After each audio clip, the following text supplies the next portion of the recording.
प्रतिष्ठिता मनो मे काचित् प्रतिष्ठितम् आविराविर्मयेधि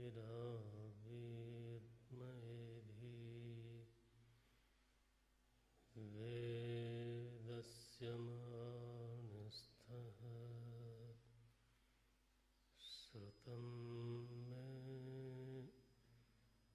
मा प्रहासीः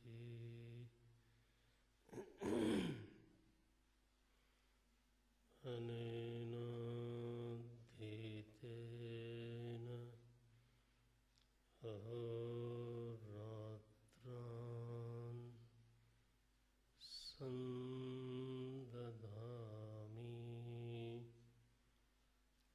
श्रुतं वदिष्यामि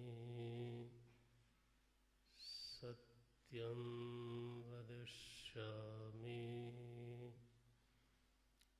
तन्माम् अवतु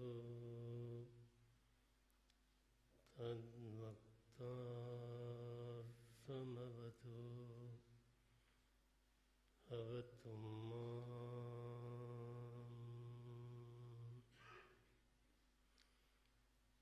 अवतु वक्तारम्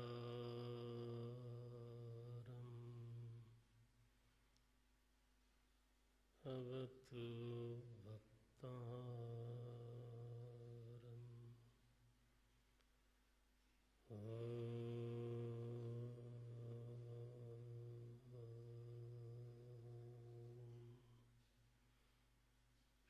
शान्ति शान्ति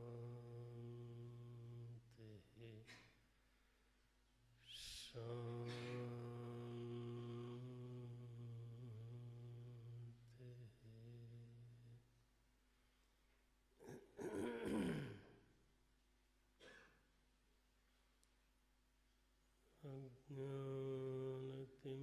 अज्ञानतिमिरान्धस्य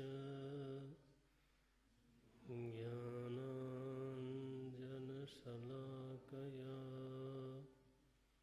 चक्षुरुन्मीलितं येन तस्मै श्री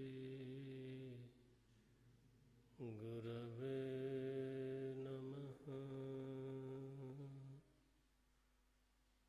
तस्मै श्री गुरवे नमः।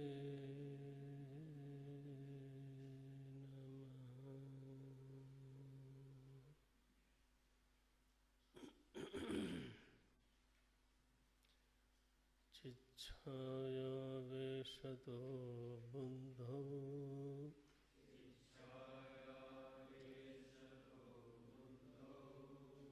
भानं धीस्तुद्विधा स्थिता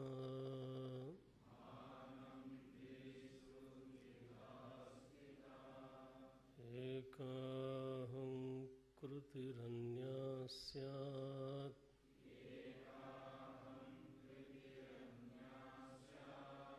अन्तःकरणरूपिणी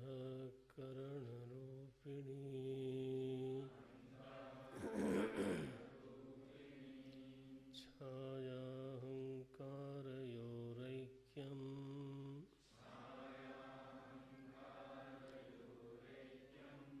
तत्तायः पिण्डवन्मतम्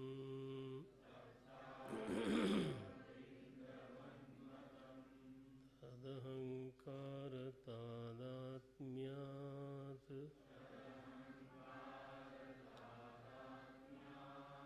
देहश्चेतनतामगात्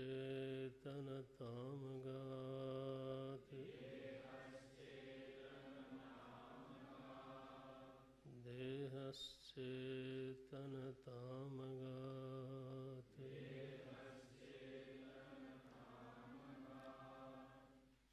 अहंकारस्य तादात्म्यम्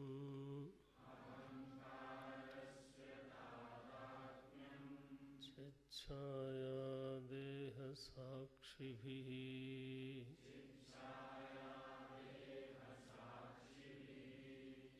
सहजं कर्मजं भ्रान्ति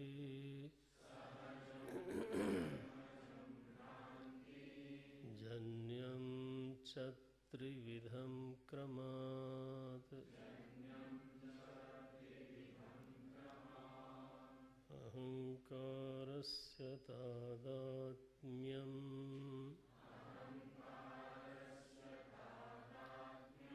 चिच्छाया देहसाक्षिभिः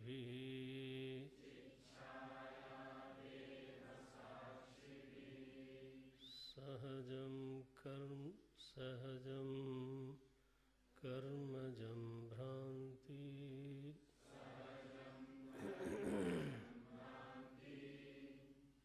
जन्यं च त्रिविधं क्रमात्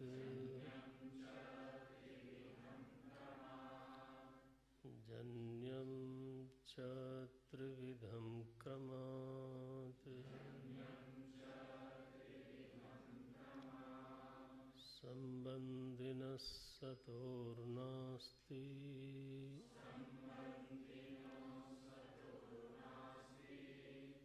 निवृत्तिः सहजस्य तु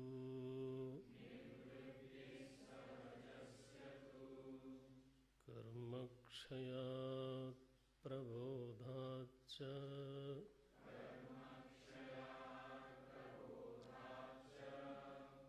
निवर्तेते क्रमादुभे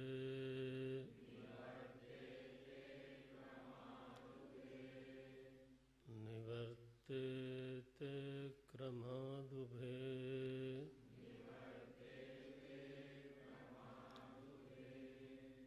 अहङ्कारलये सुप्तो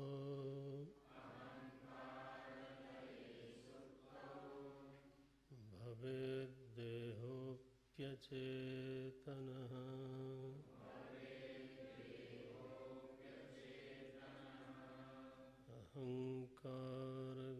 अहङ्कारविकासार्थं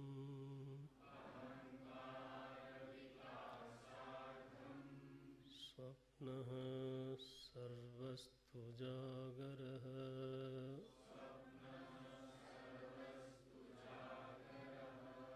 स्वप्नः सर्वस्तु जागरः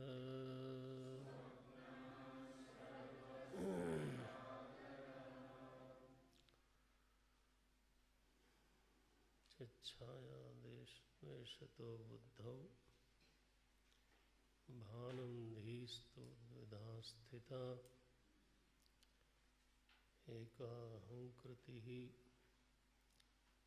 अन्या स्यात् अंतःकरणरूपिणी छायाहंकारयोः ऐक्यं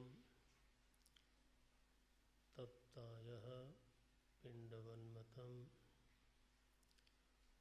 तदहंकारतादात्म्यात् देहश्चेतनताम् अगात् अहंकारस्य तादात्म्यं चिच्छाया देहसाक्षिभिः सहजं कर्मजं भ्रांतिजन्यं च त्रिविधं क्रमात्।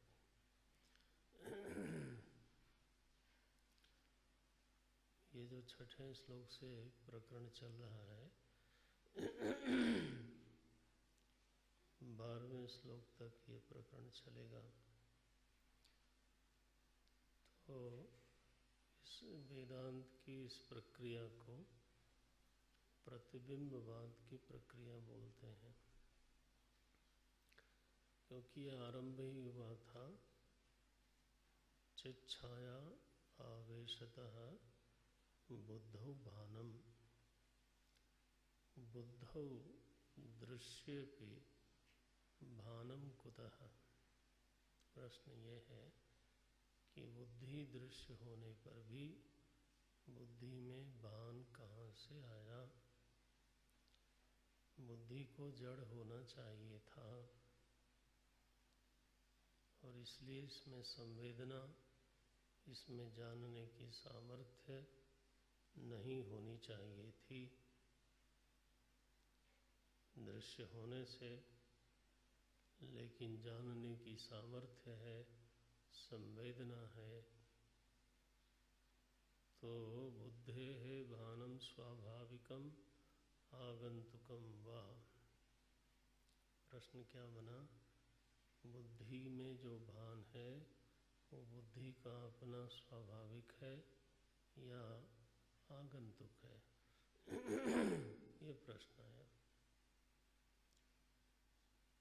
तो वेदांत ये निर्णय देता है कि बुद्धि में जो भान है वो आगंतुक है। बुद्धि में वह सामर्थ्य है, बुद्धि की अपनी विशेष सामर्थ्य है कि वो चैतन्य के प्रभाव को ग्रहण कर लेती है। ये उपाधि की अपनी सामर्थ्य है और इसलिए उसमें चेतना का धर्म, चेतना का प्रभाव जानने की सामर्थ्य प्रकट हो गई, बुद्धि सजीव हो गई। अच्छा, ये जो सिद्धांत है प्रतिबिंबवाद, इसमें कुछ बातें ऐसी निकल के आती हैं कि साधक को उससे बहुत लाभ हो सकता है।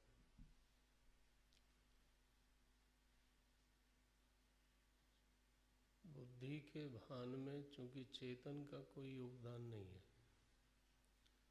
चेतन तो अपने स्वरूप में एक रस जैसा है वैसा है।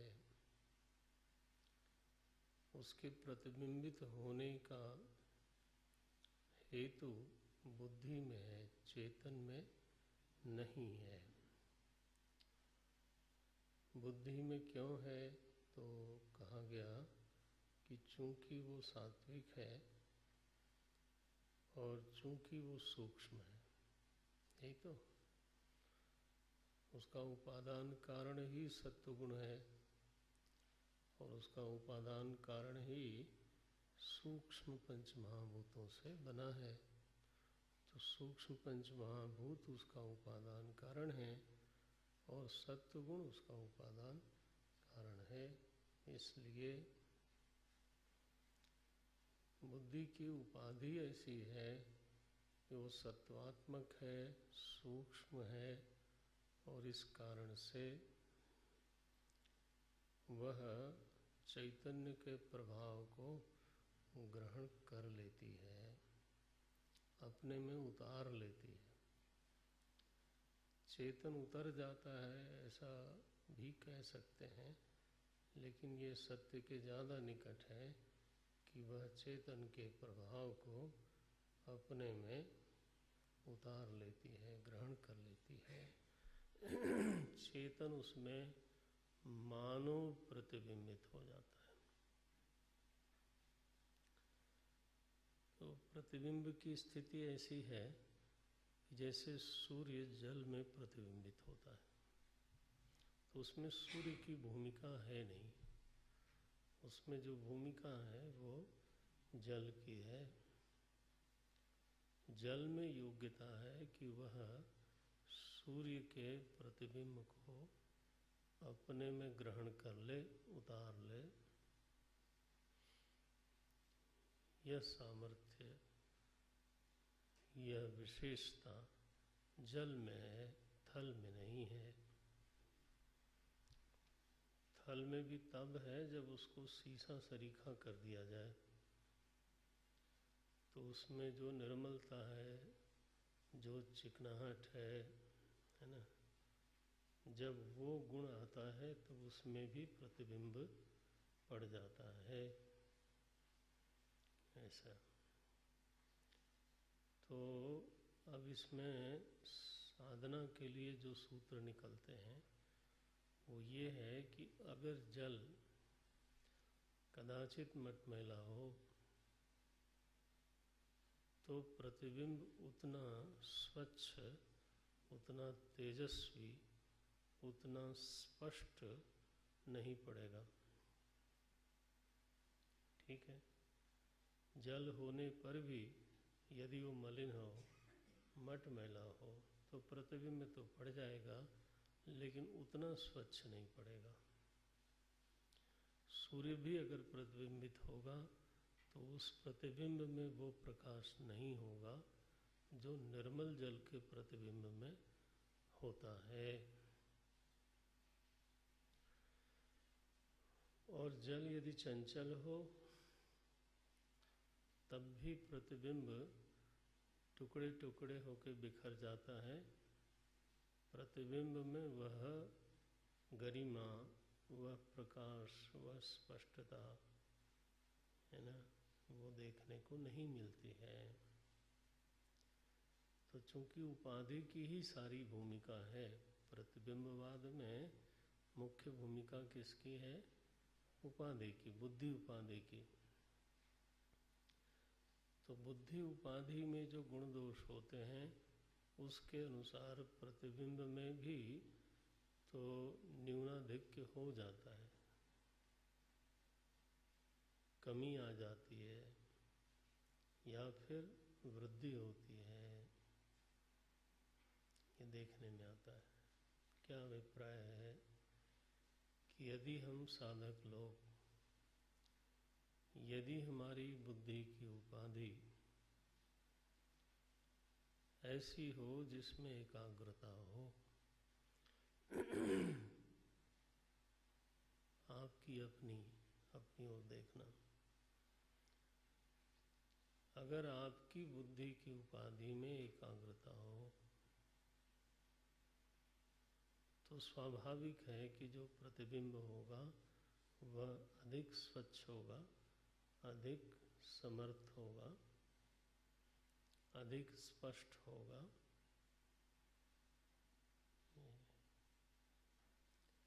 और अगर आपकी बुद्धि निर्मल हो, केवल एकाग्र न हो बल्कि निर्मल भी हो, निर्मलता अलग चीज है, एकाग्रता अलग चीज है। कई बार व्यक्ति का हृदय निर्मल होता है, उसमें राग द्वेष नहीं होते, ज़्यादा विकारों का स्फुरण कम होता है, इसी को निर्मल बोलते हैं। बुद्धि में विकारों का स्फुरण कम हो, राग द्वेष, लोभ मोह कम हो, अभिमान का दोष कम हो, पाखंड दंभ कम हो। जितने ही ये जो मल हैं, ये हम लोग कई बार इसको बड़ा प्रिय समझ के धारण करते हैं, लेकिन है तो ये बिल्कुल हमारा दुश्मन। तो अगर इन विकारों से हृदय हमारा किसी सीमा तक मुक्त है, लोभ की जगह संतोष ज़्यादा है,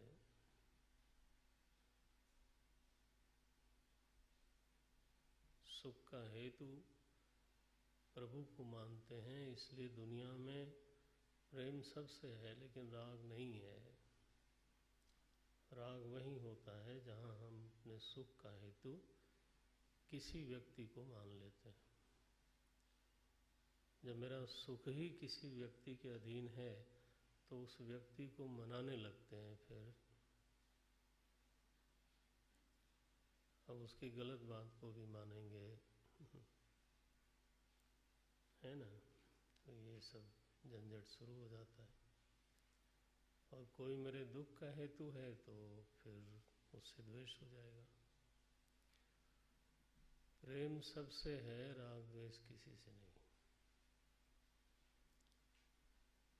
क्योंकि सुख का और दुख का दोनों का हेतु हमारे प्रभु ही हैं। वही हमारी शरण हैं, वही हमारे आश्रय हैं। उनको हमारा जिस तरह से भला करना होता है वैसा करते हैं। कभी दुख दे करके भला करते हैं और कभी सुख दे के भला करते हैं। दुख हमेशा हानिकारक नहीं होता और सुख हमेशा लाभकारी नहीं होता। सुख में अभिमान की वृद्धि भी हो सकती है। दुख से बहुत कुछ सीखने को मिल सकता है।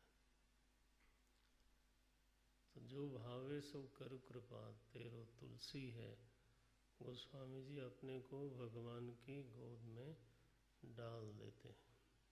बस ऐसे बोले, जैसे आपको भावे वैसे कृपा करो। दुख देना भाता है कि थोड़ा दवाई कड़वी देनी जरूरी है तो दे दो, मैं एक बार भी मना नहीं करूँगा। और अगर सुख दे करके मेरा भला करना है तो ऐसे कर दो। भाई डॉक्टर के सामने अपने को समर्पित कर दिया। अब ये शर्त मत लगाना कि हर समय मीठी दवाई ही देना, तो फिर तो समर्पण नहीं हुआ। देखो, इंजेक्शन तो बिल्कुल मत देना। अब डॉक्टर पे छोड़ दो कि वो इंजेक्शन देता है कि नहीं देता। इंजेक्शन किसी को सुखद थोड़ा लगता है, लेकिन भला तो है उसमें। छोड़ दिया उसके ऊपर, उसने कहा ऑपरेशन भी करना पड़ेगा तो करो, क्या किया। तो ये लौकिक शरणागति हम लोग करते हैं लेकिन आध्यात्मिक शरणागति में बहुत सारी बाधाएं पड़ी हुई हैं,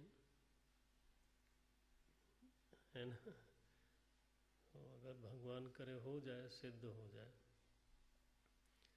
तो चित्त का जो मालिन्य है, चित्त के जो मल हैं वो कम हो जाएंगे। शरणागति से चित्त का मल कम होता है। जो है बहुत है, संतोष है। तो विकारों की जो बहुत स्फूर्णा मन में होती है, तो बस वो ना होवे, चित्त निर्मल हो, सात्विक हो। अगर रजोगुण भी आता है, तमोगुण भी आता है, तो वो सत्व से उपबृंहित, सत्व से अनुग्रहित, सत्व की प्रधानता में रहे। रजोगुण नौकर बन के रहे, किसका? सत्वगुण का। तमोगुण नौकर बन के रहे सत्वगुण का। ऐसा अंतःकरण हमको अभीष्ट होना चाहिए।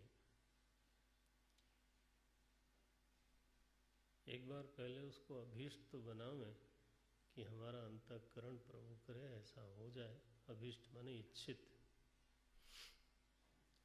हमको लगे कि हमारा अंतःकरण ऐसा होना चाहिए, वही मेरा सबसे बड़ा भला है। नारायण। तो हम स्वयं ही विकारों का अनादर करेंगे, क्योंकि वह हमारा अभीष्ट नहीं रहा। अब दूसरी बात है कि अंतःकरण एकाग्र हो। ध्यान देना कि कई बार मलिन अंतःकरण भी एकाग्र होता है। एकाग्रता एक अंतःकरण की सामर्थ्य है, वो अभ्यास से सिद्ध हो जाती है। ये जो निशानेबाज हैं महाराज, उनका चित्त बहुत एकाग्र है, तभी निशाने पे गोली मारेंगे, बाण चलाएंगे, एकाग्र होकर ही चलाएंगे।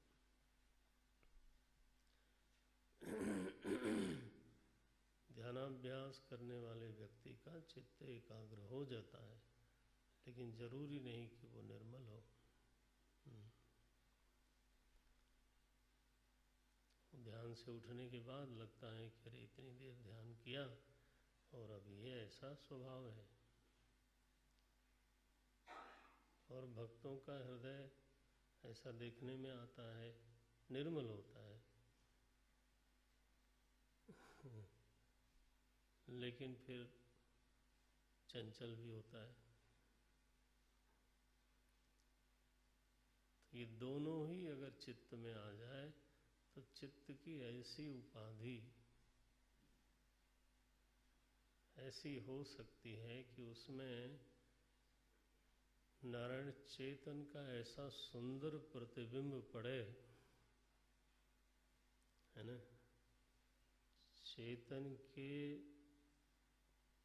ज्ञानात्मकता का प्रभाव इतना उतर आवे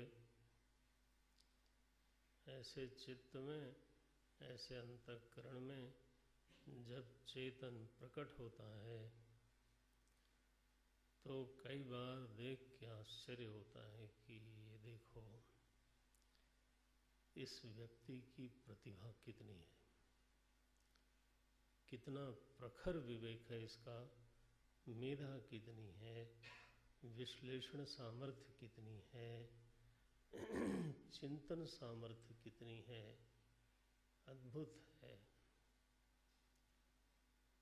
ऐसे हमारे आर्यभट्ट, वराहमिहिर, पाणिनि, पतंजलि, भगवान वेदव्यास, भगवान शंकराचार्य, श्री रामानुजाचार्य आचार्यों की परंपरा लगी हुई है।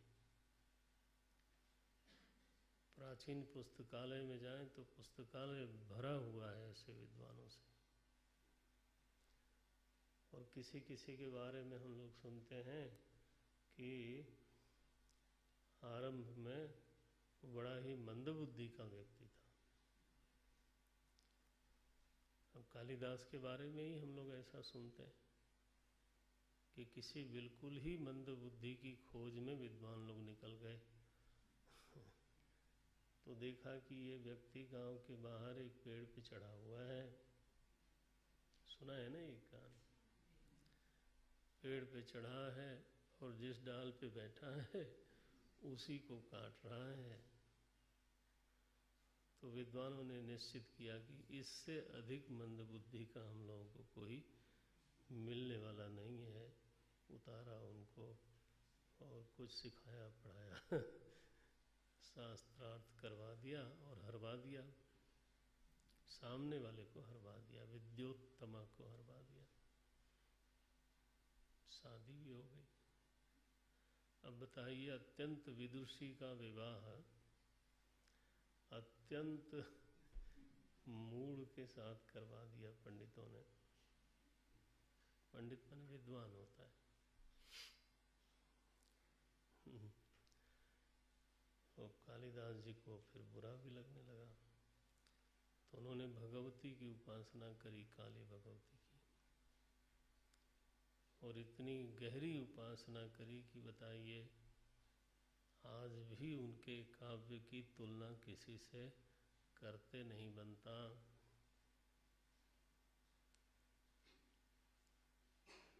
काली के दास थे। तो यह जो जैसे ही अंतःकरण की उपाधि, उसी उपाधि के कारण वो मंदबुद्धि थे, और वही उपाधि जब निर्मल कर ली गई भक्ति से, वही उपाधि जब एकाग्र हो गई भक्ति से, तो नारायण बताइए ऐसी प्रतिभा। कहते हैं महर्षि पाणिनि को उनके गुरुजी ने कहा कि हाथ दिखाओ, तो दिखाया उन्होंने।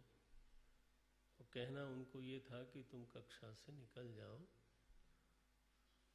तो निकाल, तुम्हारे हाथ में पढ़ने पढ़ाने की रेखा ही नहीं है, विद्या की रेखा नहीं है।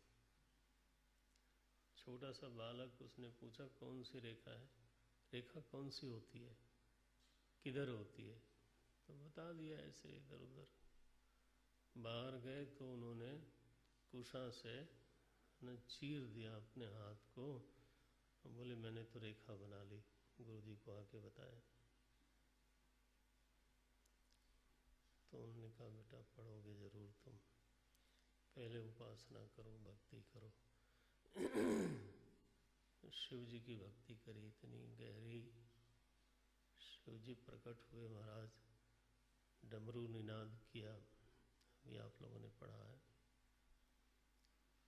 नृत्यावसाने नटराज राजा ननाद ढक्का, हाँ याद हो जाना चाहिए। 14 बार बजाया। उस समझाने पर महर्षि पाणिनि नहीं समझते थे, लेकिन डमरू नाद में से उन्होंने सूत्र श्रवण कर लिया, सूत्र सुन लिया, विस्पष्ट श्रवण कर लिया। देखो, ये जब वही उपाधि जब मलिन से निर्मल होती है, वही उपाधि जब चांचल्य से एकाग्र हो जाती है, तो ऐसा चमत्कारिक प्रभाव पड़ता है। ये आप किसी अपने बारे में ही देख लो, कर लो, करके देख लो, और दूसरे इतिहास में बड़े बड़े विद्वानों के बारे में पढ़ के देख लो। कोई लोग जन्मजात प्रखर बुद्धि के धनी होते हैं, लेकिन कोई लोग बन भी सकते हैं। प्रतिभा का संबंध कोई ग्रे मैटर के साथ नहीं है। ये कोई मेडिकल चीज नहीं है, ध्यान रखना। कोई पाणिनि का ग्रे मैटर थोड़ो बदला गया, कोई कालिदास का ग्रे मैटर थोड़ो बदला गया। ये कोई मेडिकल रियलिटी नहीं है। कुछ आध्यात्मिक बातें होती हैं which has not been covered by medical science। ठीक है ना। वैसे तो ब्रेन का मैटर बढ़ाया घटाया नहीं जा सकता। वो सेल्स ऐसे हैं जो हैं तो हैं, और जो मर गए वो फिर से उत्पन्न नहीं होते। That is the only cell, brain cell बोलते हैं उसको। तो नारायण अपनी अपनी मैंने कहने का अभिप्राय यह है कि हम लोग अपनी अपनी इस उपाधि को, है ना, इसकी उपेक्षा न करें, इसको सुंदर बनावें, इसको स्वच्छ करें, इसको निर्मल करें, इसको एकाग्र करें। उसके लिए त्रिकाल संध्या करें, जितना संभव है उतना करें, जप करें, भाव में शरणागति रखें। त्वमेव शरणं मम। सात्विक संग करें, सात्विक रहनी रहें, है ना। जब इस तरह का जीवन बनाते हैं, ये बनाना पड़ता है, प्रभु का आश्रय लेकर के ऐसा जीवन बनाना चाहिए, बनाना ही पड़ेगा। यह स्वातंत्र हमको प्राप्त है, चाहे तो बनावें, और भगवान ने ये स्वतंत्रता दे रखी है, और चाहे तो बिगाड़ भी लें।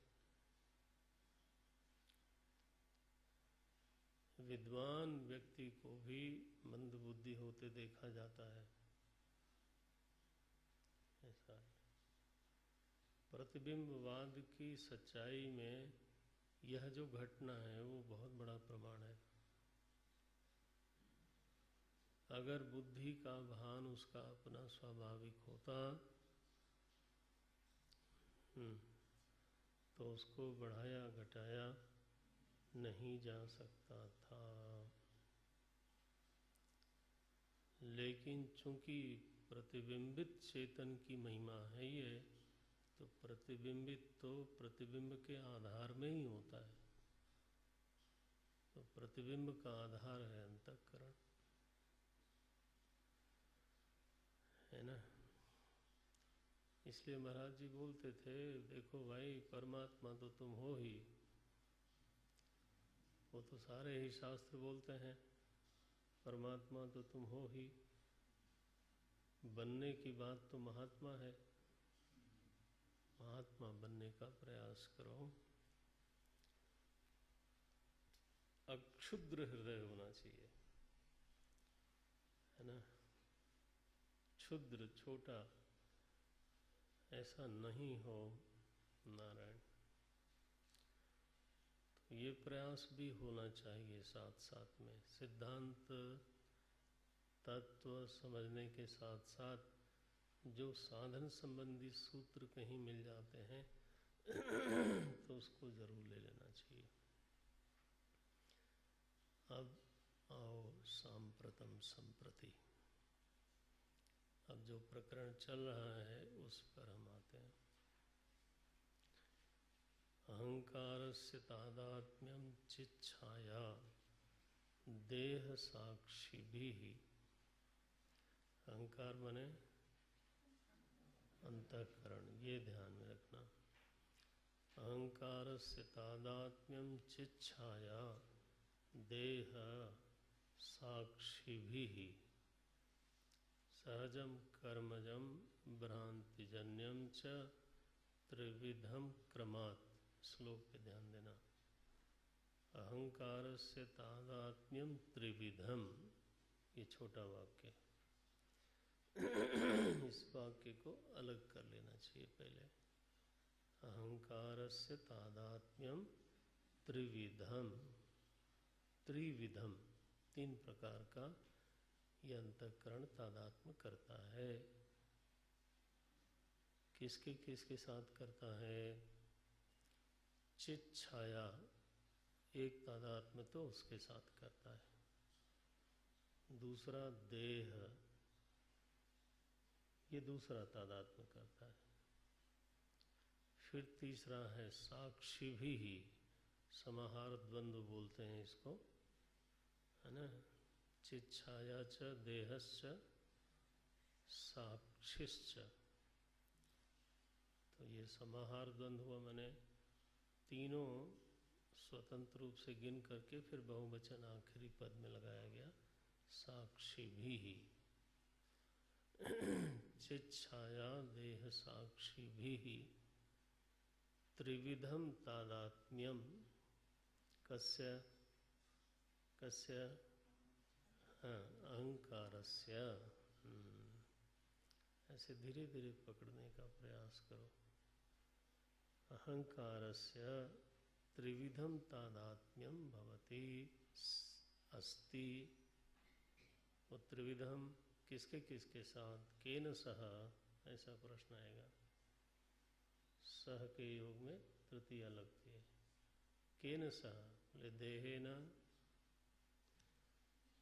छायया और साक्षिणा। तो समाहार करेंगे तो बहुवचन हो जाएगा ऐसे। चित छाया देह साक्षी भी त्रिविधम तादात्म्यम अस्ति इदानीम। तादात्म्यम माने क्या होता है? तादात्म्य माने क्या? तद एव आत्मा इति, ऐसा घोल बन जाए, ऐसी एकता सी बन जाए कि लगे कि बस वही मेरी आत्मा है। वही जो कल हम बोल रहे थे, भेद का लुप्त हो जाना,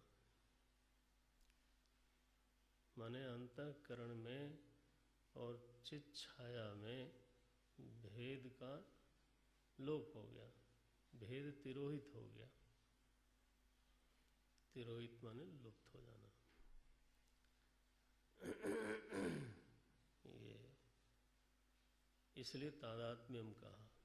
अब स्थिति ऐसी बन गई कि ऐसा हम लोगों को अनुभव में आता है कि जो अंतःकरण है वो बोध रूप है और जो बोध है वो अंतःकरण रूप है। माने बुद्धि बोध रूप है और बोध बुद्धि रूप है, ऐसा प्रतीत होता है। दृष्टांत क्या दिया उन्होंने? तप्तायः पिंडवन्मतम, ये दिया।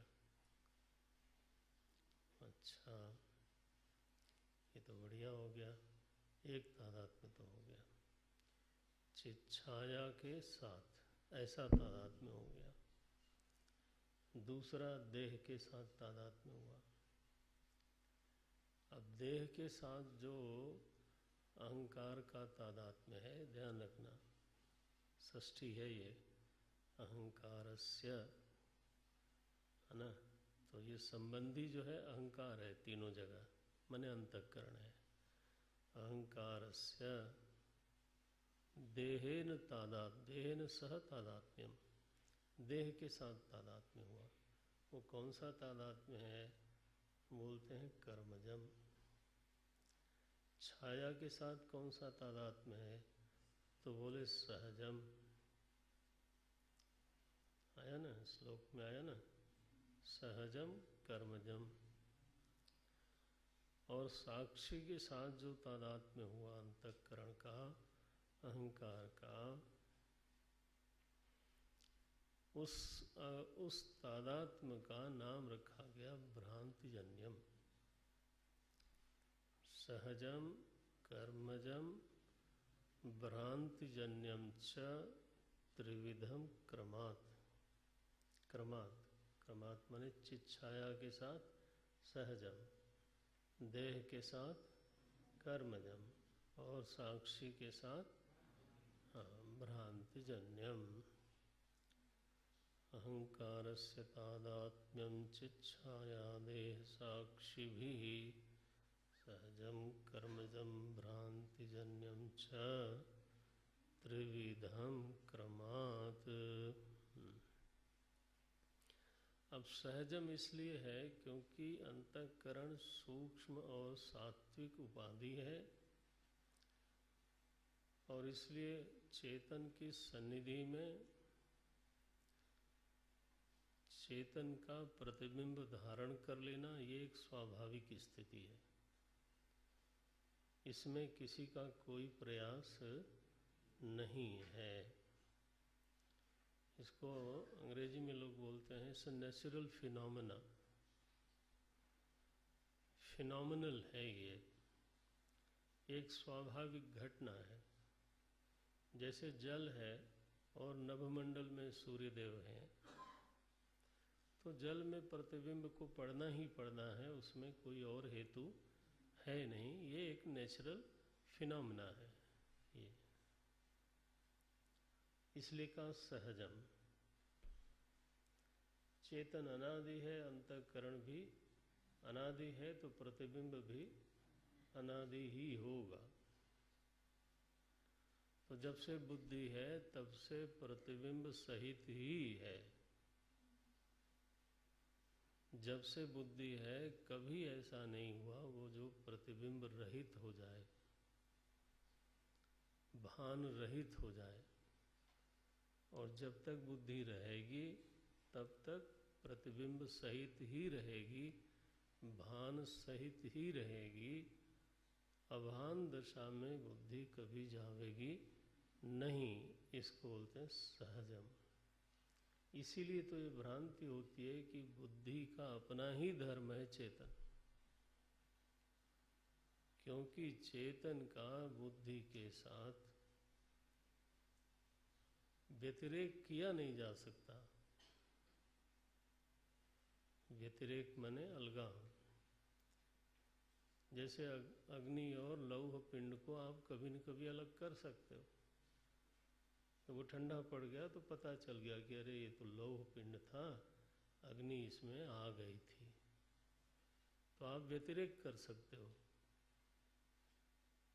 जल और पानी, जल और गर्मी का अलगाव हो सकता है। उस समय में ठंडा हो गया तो बोले अरे वो तो जो गर्म हुआ था वो कारण के कारण गर्म, तो सहजम नहीं है। लेकिन यहाँ तो बहुत ही विचित्र स्थिति है। यहाँ ऐसी स्थिति है कि बुद्धि से चित छाया को कभी अलग किया नहीं जा सकता।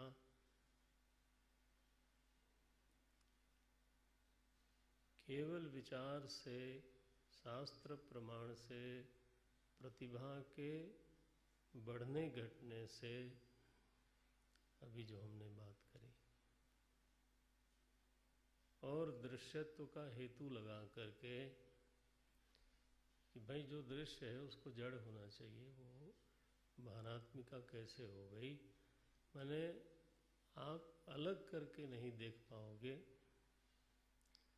विचार करके यह निर्णय हो सकता है कि बुद्धि में जो बोध है वो आगंतुक है। कहो एक दिन हम जो है बुद्धि को अलग कर लें और भान को अलग कर दें, ऐसा कभी चूंकि नहीं होगा, न हुआ न होगा।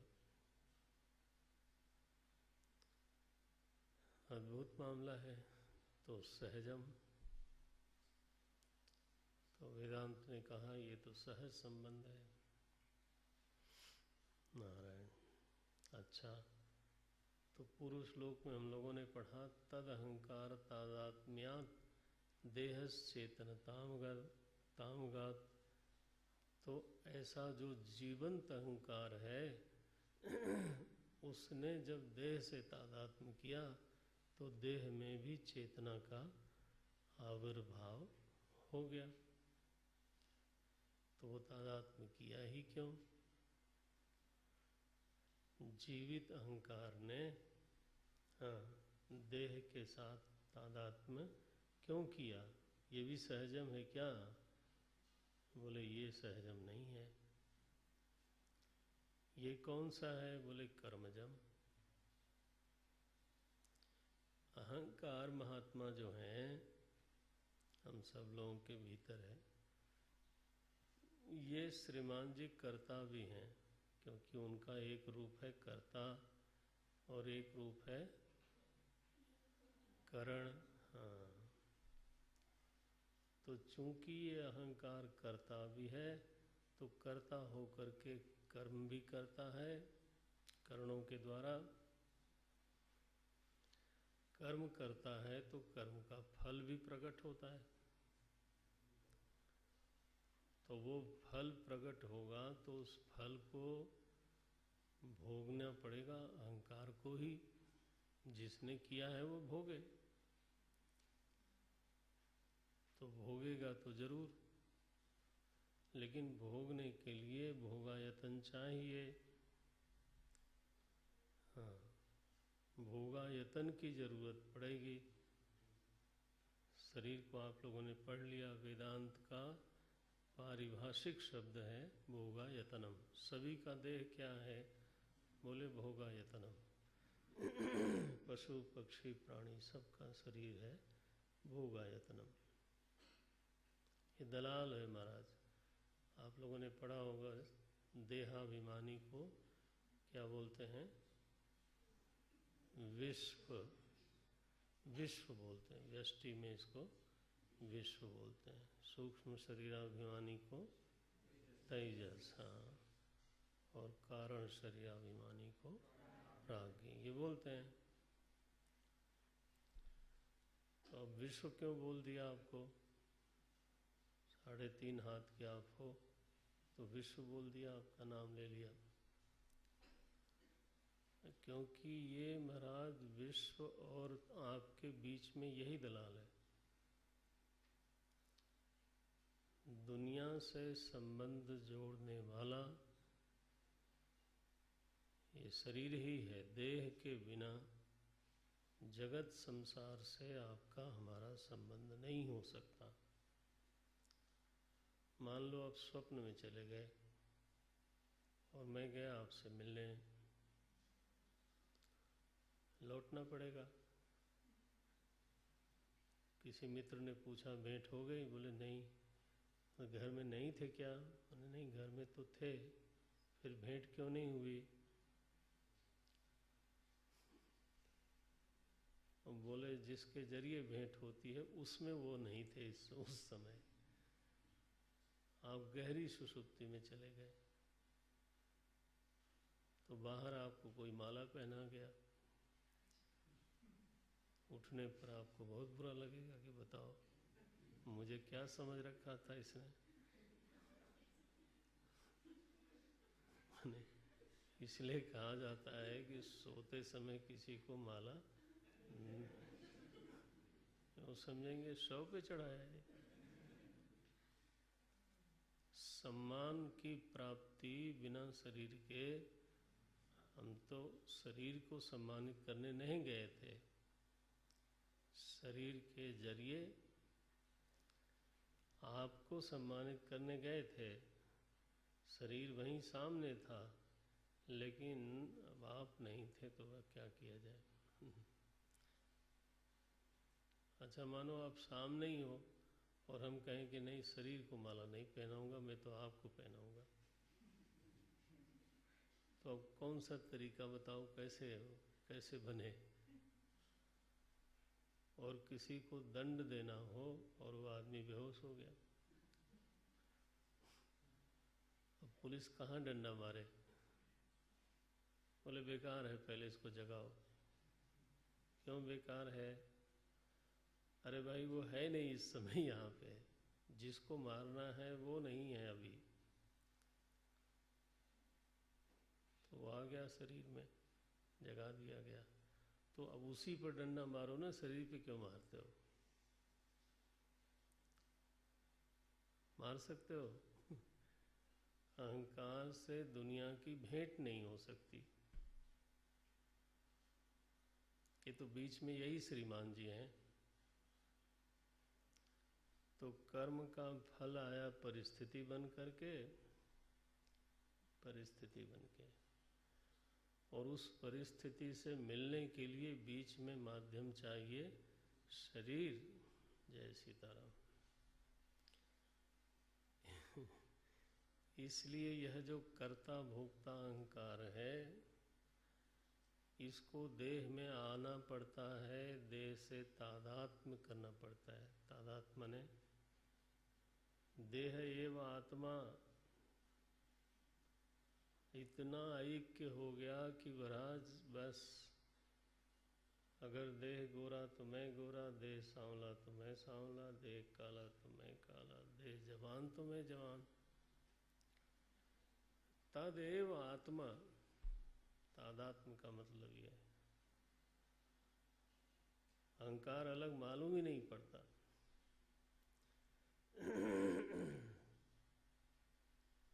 मैं किसी को बुलाऊं तो आप इस शरीर पे ही हाथ रखोगे, मुझे बुला रहे हैं। उसको हटाओ, तुमको बुला रहा हूं, फिर बोलेगा मुझे। देखो, ऐसा हो गया है। तो ये कैसा तादात्म्य है, क्यों हुआ? कर्मज तादात्म्य है। तादात्म्यम जातम, कहाँ से जन्मा? कर्मणः, कर्मजम, कर्मणम जातम इति कर्मजम। ये हे प्रभु, तो ये दो तादात्म्य तो हो गए महाराज, सहजम और कर्मजम। अब तीसरा एक तादात्म्य है अंतःकरण का, साक्षी के साथ। बुद्धि में भान रहे तो रहे, वो तो सहज तादात्म्य का परिणाम है। लेकिन बुद्धि का जो कर्त्रात्मक हिस्सा है, बुद्धि का जो सबसे अंतरंग अवयव है अहंकार, वह अहंकार ज्ञाता भी है। केवल करता है ऐसा नहीं, भोगता भी है। भोगता है माने ज्ञाता है। वेदांत के विद्यार्थी को यह जानना चाहिए कि भोग और ज्ञान में अंतर नहीं होता। चीनी को अगर आप जीभ पर रखोगे तो चीनी का ज्ञान होगा कि भोग होगा?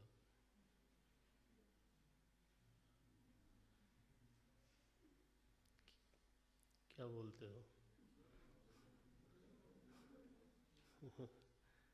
अच्छा चलो मिर्च रख दें,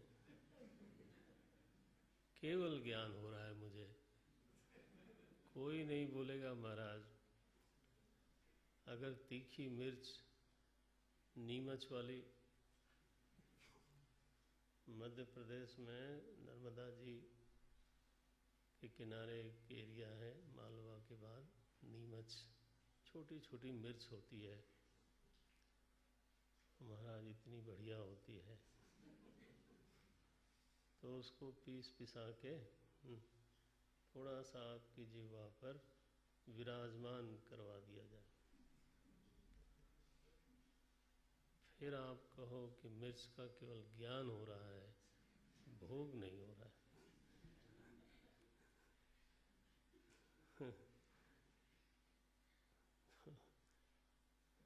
वहाँ ज्ञान और भोग का अंतर करके दिखाओ मुझे।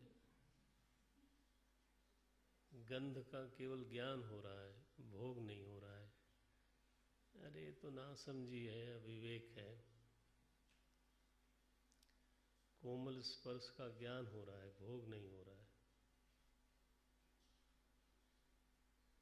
ये तो सब ऐसे ही है। एक दंडी स्वामी जी मुझे मिले प्रयागराज में। बोले भोगी कोई होता नहीं ब्रह्मचारी जी। मैं उस समय ब्रह्मचारी था। मैंने कहा महाराज जी, अरे बोले सब ज्ञानी ही हैं। हमने कहा महाराज ज्ञानी? बोले सबको ज्ञान ही हो रहा है, ज्ञान और भोग में अंतर थोड़ा होता है। पहली बार बहुत बलपूर्वक समझ में आया कि अच्छा ये है। तो जो भोक्ता जिसको हम लोग बोलते हैं, ठीक है, वह असल में तो ज्ञाता भी है। ज्ञाता है माने उसमें जानने की सामर्थ्य है। तो यह अहंकार करता है, भोगता है और ज्ञाता है। कर्ण व्यवहार के बाद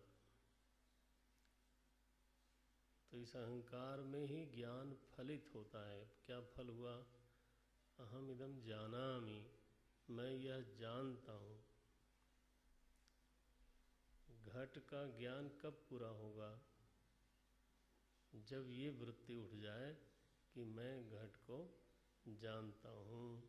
केवल घट का ज्ञान हुआ ऐसे कहने से बात नहीं बनती। नहीं, किसको हुआ? बोले मुझे हुआ। तो मैं बोलूँगा कि मैं घट को जानता हूँ। जब तक अहंकार में ज्ञान फलित न हो जाए। फलित हो जाए माने ज्ञान का अहंकार के साथ मम संबंध न हो जाए। ये ज्ञान किसका है? बोले मेरा है। जैसे आप अपने टेबल को बोलते हो ना, ये मेरा है। सभी लोगों ने कब्जा कर रखा होगा। एक का टेबल दूसरा अगर कहीं ले ले तो आपत्ति होती है ना, मेरा क्यों ले लिया। वस्त्र मेरा है, टेबल मेरा है, इत्यादि इत्यादि। वैसे ही ज्ञान भी मेरा है। और जब तक मेरा नहीं बना तब तक तो वो किताब में है, तब तक तो टेप रिकॉर्डर है, तब तक वो आपका हुआ नहीं। इसको बोलते हैं फल वृत्ति। इदम मम ज्ञानम तस्माद अहम जानामि। ये है। तो अहंकार जो है ज्ञाता है। अच्छा, अब ज्ञाता हमारे भीतर जब मैं खोजता हूँ तो ज्ञाता के अलावा भी कुछ है कि नहीं है? थोड़ा सूक्ष्म है, लेकिन सुन लो एक आध बार और, बाद में फिर शायद श्रवण करने को मिले तो और क्लियर हो जाएगा।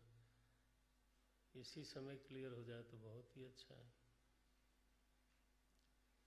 जब हम अंतरंग जाकर के, अंतर्मुखी होकर के आत्मान्वेषण करते हैं, अपना अन्वेषण करते हैं, मैं कौन हूँ, तो चलो आप मनुष्य नहीं हो, देह नहीं हो, इंद्रियां नहीं हो, प्राण नहीं हो, मन की वृत्तियां नहीं हो, ऐसे अनुसंधान हो सकता है। तो कौन हो? बोले मैं ज्ञाता हूँ। बोले फिर मैं वृत्तियों का दृष्टा हूँ। यही बोलते हो ना, वृत्तियों का दृष्टा हूँ। माने ये वृत्तियां हमारे सामने आई और गई, तो वृत्तियों को मैं जानता हूँ, वृत्तियां मुझे दिखाई देती हैं। तो देखने की क्रिया किस में हो रही है?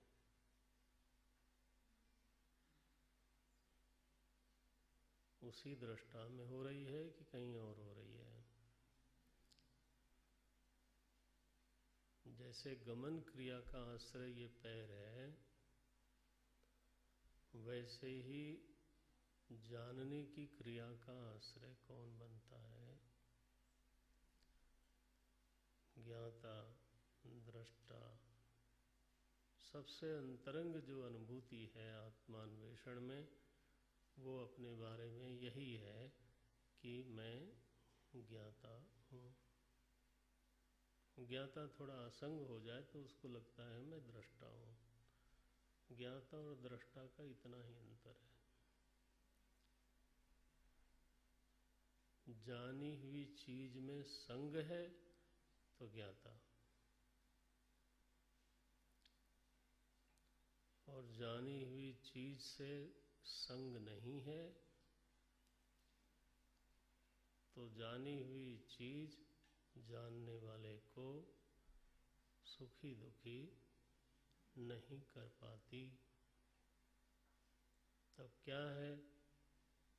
बोले मैं ज्ञाता नहीं हूं, मैं तो केवल दृष्टा हूं। ज्ञाता ही दृष्टा है जब वो असंगता के साथ है, और जैसे ही संग आ गया उसमें, तो जो जाना हुआ है उसमें से उस दुख पैदा होगा या उसमें से सुख पैदा होगा। बस इसको ऐसे लोग बोलते हैं। दुश्मन को देखा तो जाना ना, देखा मैंने जाना, तो वो जानने से प्रभावित हो गया कि ये कहाँ से आ गया। क्यों प्रभावित हुआ? क्योंकि संग था, तो प्रभावित हो गया, तो दुखी भी हो गया। कहाँ से आ गया ये? मूड बिगड़ गया। अच्छा, अपना बहुत प्रिय व्यक्ति है, उसको देख लिया, बोले वाह क्या बढ़िया बात है, बल्कि उसकी याद भी आ गई तो फिर थोड़ा फल मिलेगा उसका।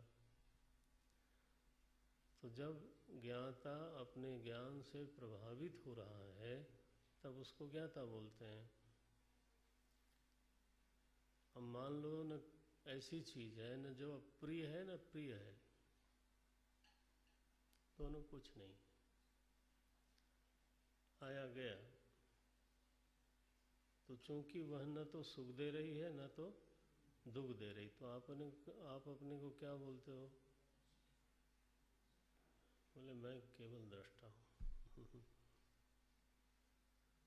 असंगता के साथ वही ज्ञाता दृष्टा होता है, ऐसा उसका अनुभव है। नारायण।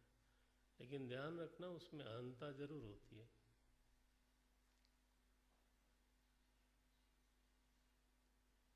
दृष्टा अहम, ज्ञाता में भी अहंता जरूर होती है। ज्ञाता अहम, मैं ज्ञाता हूँ। अहम की अनुभूति क्या है?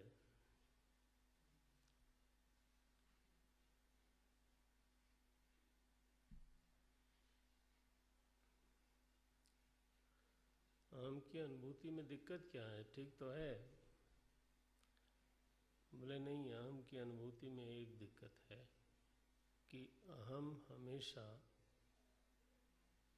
परिच्छिन्नता के साथ अनुभव में आता है, चाहे वो दृष्टा बने चाहे वो ज्ञाता बने। लेकिन अगर अहंता है तो अहंता में परिच्छिन्नता निरंतर शामिल है। परिच्छिन्नता समझते हैं? Individuality, the sense of individuality, ससीमता की अनुभूति उसके साथ जुड़ी हुई है। उसको हम ऐसे भी बोलते हैं, अहम जब भी अनुभव में आएगा व्यक्ति रूप में अनुभव में आएगा।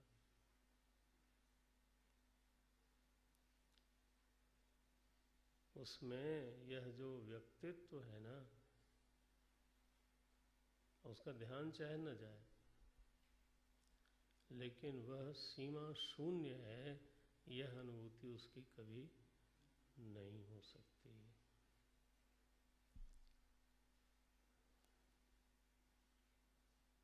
इसलिए अहम दृष्टा, लोग कई बार दृष्टा का ध्यान करते हैं। अच्छी बात है, वो सूक्ष्म है, साधना है उसका। मैं केवल विवेचना के लिए बोल रहा हूँ यहाँ पे, निंदा के लिए नहीं। जो लोग ऐसा ध्यान भजन करते हैं वो बहुत अच्छी साधना है। वो कई बार सामूहिक साधना भी करते हैं, हाल में 10 लोग 20 लोग बैठ के ध्यान करते हैं, सुना है ना? ऐसा करते हैं आजकल। किसका ध्यान करेंगे? दृष्टा का। तो हाल में कितने दृष्टा हैं?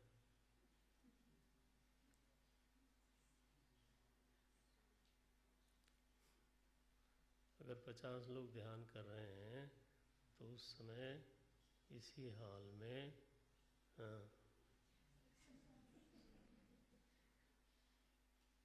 केवल विवेक के लिए बोला मैंने। अगर कोई छोटा मोटा थोड़ा बहुत करता भी हो तो उसको छुड़ाने के लिए नहीं कर रहा हूँ, लेकिन वेदांत दृष्टि से उसमें कमी क्या है वो जानना चाहिए। इसका मतलब है कि दृष्टा से, दृष्टा के ध्यान से बोध और असंगता की सिद्धि हो रही है, लेकिन वैयक्तिकता बनी हुई है। ठीक है ना? परिच्छिन्नता का बाध नहीं होता दृष्टा के ध्यान करने से। लेकिन इसके अलावा, ज्ञाता दृष्टा के अलावा और मुझे कोई मिल भी नहीं रहा है खोजने पर। वो कोई जिसको वेदांत में कहा जाता है कि उसमें अहम नहीं है। अहम रहते हुए तो व्यक्तित्व का भंग कभी नहीं होगा, चाहे आप असंग हो जाओ।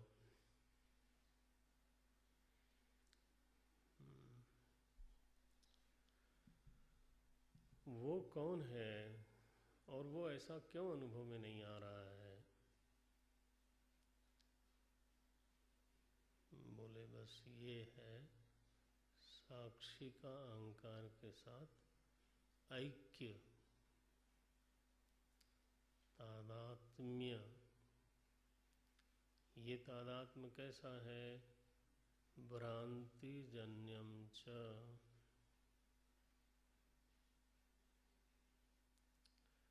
एक बड़ा ही सूक्ष्म विवेक है, 1-2 परतें और हैं, जब अंदर जाएंगे तब ये खुलेंगी।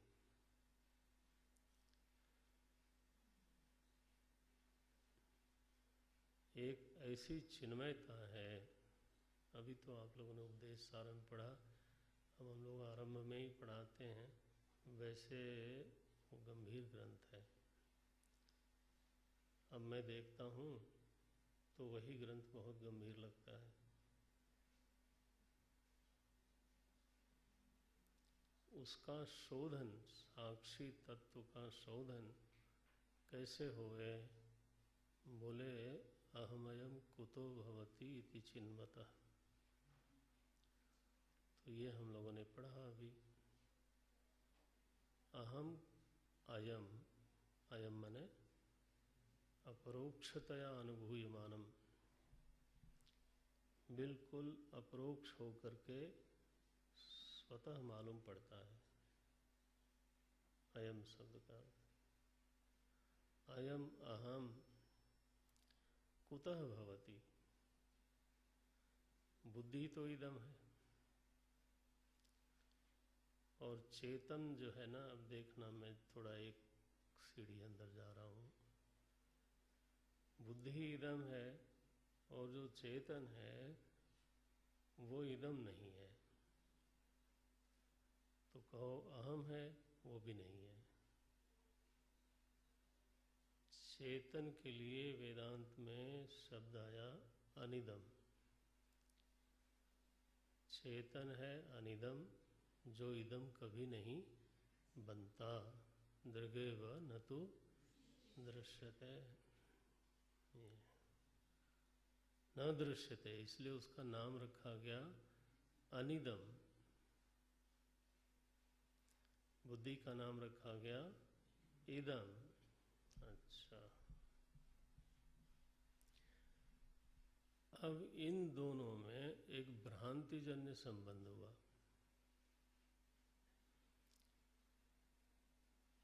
बुद्धि में इदंता है, चेतन में अनिदंता है। इन दोनों का जब भ्रांतिजन्य संबंध बना तो ये बेटा पैदा हुआ महाराज, अविवेक का बेटा। उसका नाम है अहम,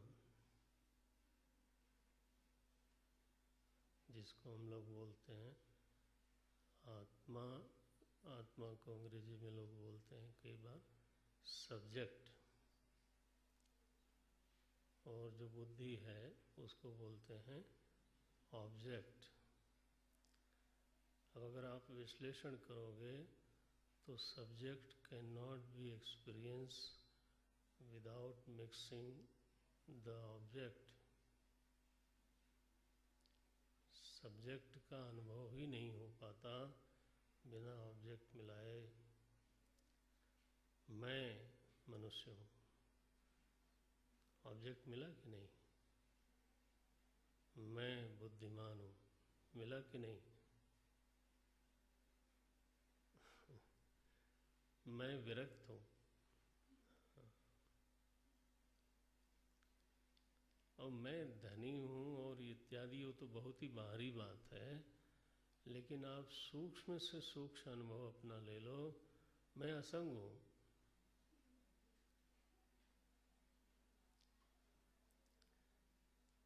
जानने की क्रिया और करण सब अंतःकरण में हुआ, लेकिन मैं ज्ञाता हूँ। यह मिलाए बिना तो आत्मानुभूति होती नहीं। तो यह जो मिलावट है ना, इस मिलावट का परिणाम है अहमानुभूति, अहम की अनुभूति। कुतो भवति, अहम का अगर ठीक से अन्वेषण हो तो यह बात खुल के आएगी कि अरे ये तो मिलावट का परिणाम है। न ये बुद्धि में दिखाई देता है ऑब्जेक्ट में, न तो ये सब्जेक्ट में। आया कहाँ से? बोले दोनों का जो भ्रांति जन्य तादात्म्य है वहाँ से आया ये। तो वो अनिदम जो तत्व है वो ढक गया है पूरी तरह से। वह अनिदम नहीं मालूम पड़ता।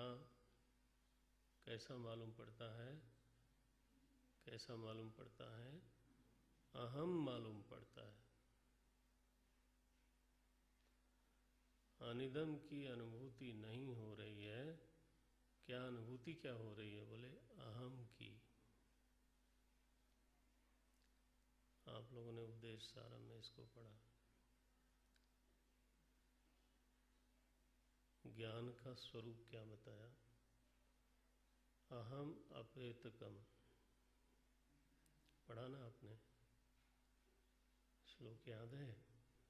बोले कितना याद किया जाए, सब याद कर लेना चाहिए। क्या पढ़ा? अहम अपेतकम निज विभानकम। निजता का भान होवे लेकिन उसमें अहम का स्फुरण न हो। ये श्लोक है। अहम अपेतकम, अपेत माने रहित।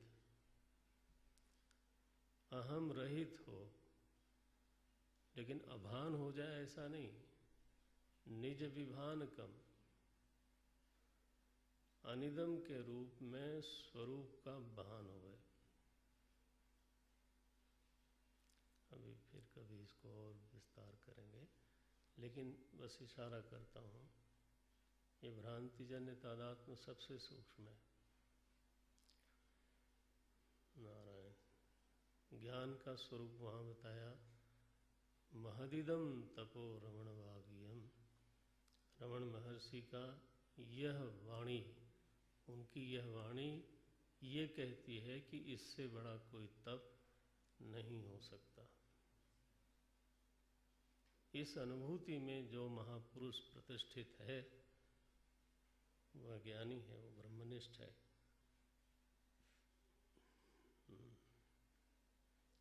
अनुभूति जब भी होगी तब अहम रूप से ही होगी, ऐसा नहीं है,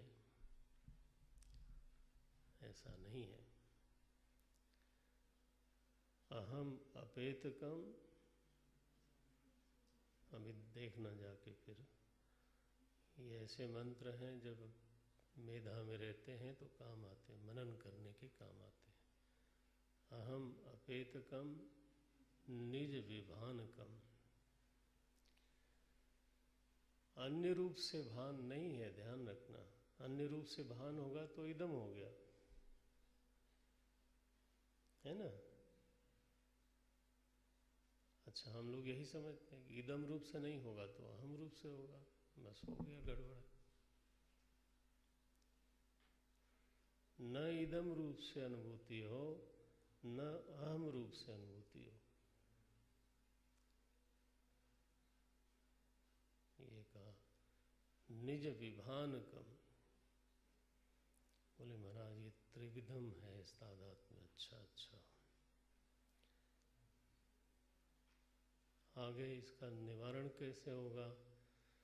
निवारण तो नहीं होगा।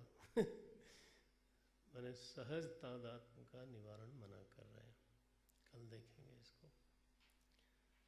संबंधिन सतोर्नास्ति निवृत्ति सहजस्य तु, सहजस्य सतः संबंधिनः निवृत्ति ही नास्ति, ऐसे बोल दिया। कल करेंगे चर्चा इस पर, जरा मनन करना आप लोग कर सकते हो तो, हैं। और उसके लिए तुरंत जो है एकदम बहिर्मुखी हो जाना वो बनता नहीं, शांत रह के। ओम